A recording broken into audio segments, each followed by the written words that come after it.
Today I'm playing Star Raiders 2, one of my absolute favorite games on the Atari home computer. Little did I know when I started playing this game many years ago that it was actually loaded with all kinds of fascinating development history.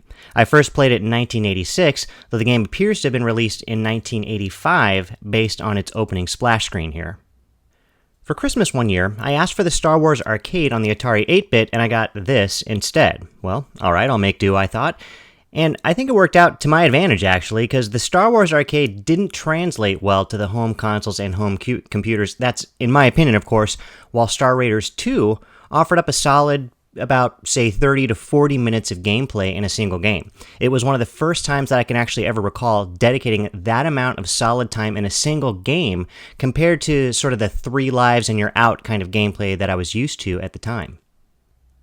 I remember early on when I began playing this game that the command ships that you encountered towards the end of the battles with enemy fleets closely resembled the command ship from the Last Starfighter, the film. I think it was produced by Disney or a subsidiary. I kind of liked that a lot because I enjoyed that Last Starfighter movie, making me really kind of even more fond of this game as a kid. But I'd come to find out many years later that was actually not a coincidence. Star Raiders 2 was originally developed to be the Last Starfighter video game, a sort of video game tie-in, if you will. This original opening screen that you're looking at right here shows the familiar Starfighter ship from the movie, along with the greeting that was heard in the coin-op arcade game that the film's hero, Alex Rogan, actually plays in the film. This Starfighter takes off dramatically, and so begins the game. Awesome stuff. But plans to release as The Last Starfighter were actually abandoned, and the game was retooled and rebranded as Star Raiders 2, which is how I knew it. An original Star Raiders sequel was apparently developed in 1984 that was more faithful to the original Star Raiders game that you've probably played on the Atari 2600, but Atari was in such a state of disarray at the time that it was never released, despite being near complete. It was this version that you're looking at right here of Star Raiders 2 that I came to know and love. In the game, you face a series of tasks that you must do while keeping your ship in good health. You protect your planets from destruction against fleets of fighter waves that you must destroy, and destroyers protected with invisible shields that you must also destroy to prevent them from blowing up planet cities. That's right, that's called genocide. Now, if the destroyers get all of the planet's cities, the planet ultimately dies, which of course is no good. You can take preventative measures by attacking enemy fleets before they reach a planet. In that case, the battle takes place in deep space with the same fleet of fighters along with some moderately more aggressive destroyers, this time focusing all of their attacks exclusively on you. They don't have any cities to destroy to kind of keep them distracted this time around, so they're coming after you this time. Fighting enemy waves in deep space also means facing off with the command ship. Look out for these guys. When they fire at you and you're hit, it's completely devastating to your ship. Fortunately, they fire a slow weapon that you can easily anticipate and dodge. A single shot to their vulnerable center port is all it takes to destroy them, and if you hit them anywhere else, it turns out it does nothing at all. In addition to protecting your own system, you must travel to the neighboring enemy system and attack their planets. Orbiting their planets and destroying their attack bases is a must if you ever want the game to end.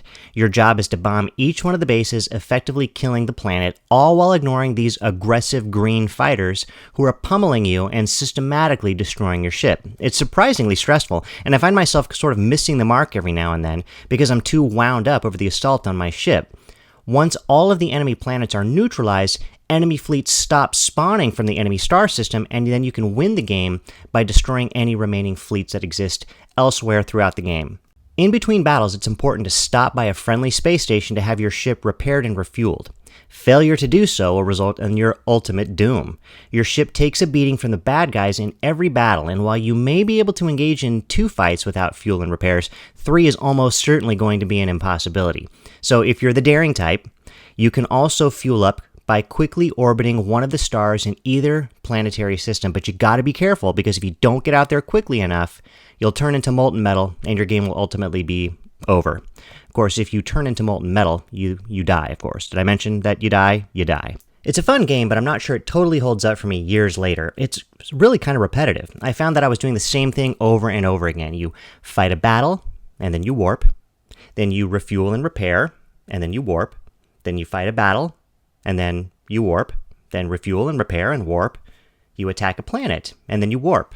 Then you refuel and repair again, and warp, defend a planet, let's say, and then, hey, after that, maybe you can go ahead and warp, and on, and then 40 minutes later, you win. But still, lots of fun memories, some of which I'll share with you now. Let's go ahead and take a closer look at a battle with an enemy fleet. Alright, just find the right squadron here, and we will warp right on over there.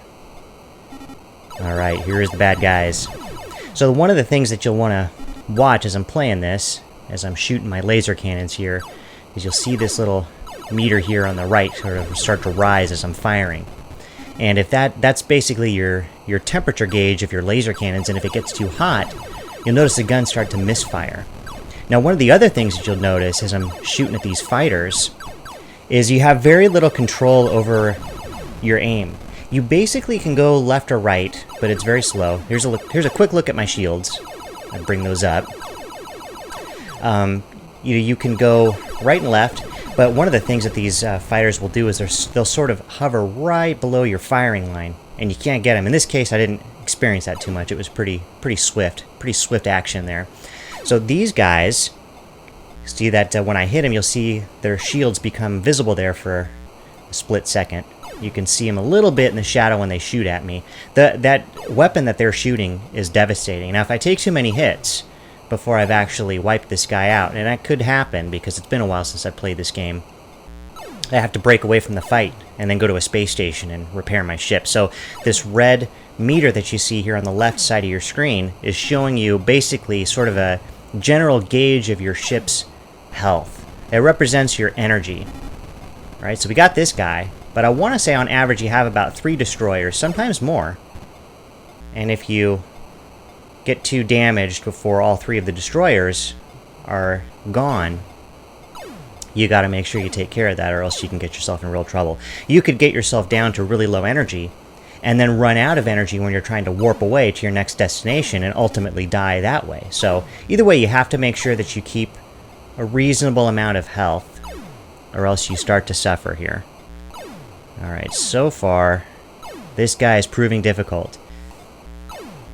So you basically shoot straight ahead, and what you're not seeing is that I'm moving. Now, my health is actually pretty low, so I may not be able to take care of this guy, and the more he hits me, the more nervous it makes me.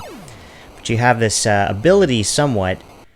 Yeah, I'm going to bail. Let me go to this space station really quick, see if I can repair my ship. Warp on over there. It's the closest one, but it really doesn't matter too much. Either way, let me just go ahead and plot my point back to that squadron so that I can be ready. That's all I needed, just a little bit. I could get my energy all the way back up to the max, but I just needed to make sure I had enough to get through this fight. So let me go ahead and take care of this guy. But what I'm saying is, you can kind of move the joystick left and right. It doesn't change your fire, but it's sort of a flaw in the game in that your fire keeps going straight. So I nailed that guy, but you know, even as you... Oh, this is the command chip. So that even as you start to move from left to right, it sort of allows you to... Whoa, see, you want to get away from that. That's really going to do a lot of damage. I need to get this center point. Yeah, that was just too much. I could have gambled, but he had already fired at me, so you don't want to do that. And then that's all you got to do. Once you hit that point, that's it. Alright, I'm jumping ahead here. I've got a couple of battles here to take care of right here at the end of my game. So I'm just jumping ahead real quick just to show you how things kind of end up. I've got 2 space stations that are under attack, and when you defend your space stations against enemy fleets, you don't have to worry about destroyers and you don't have to worry about command ships, which is kind of nice. You just have to worry about these little annoying fighters. So I've taken care of that space station. I've got 1 more space station that's under attack, and that should represent the last of my enemies. So it's going to require me to go to the space station first and take care of business, so I can do that. Then it'll set me free into deep space to fight whatever I face. It could be 1 enemy, it could be a dozen, but it's only going to be fighters, and it looks like it's 1. Let's get this guy. And then when he's done, that is that. So you see, it's a little bit of a throwback to the original game. So that's about going to do it for me. I thank you very much for watching this video. Star Raiders 2, one of my most favorite games from back in the day. I really enjoy it. It's still fun to play. Doesn't quite hold up like it used to, but it's still an enjoyable game and something I like to throw back to. Anyway, thanks so much for watching, and I'll see all of you in the next video.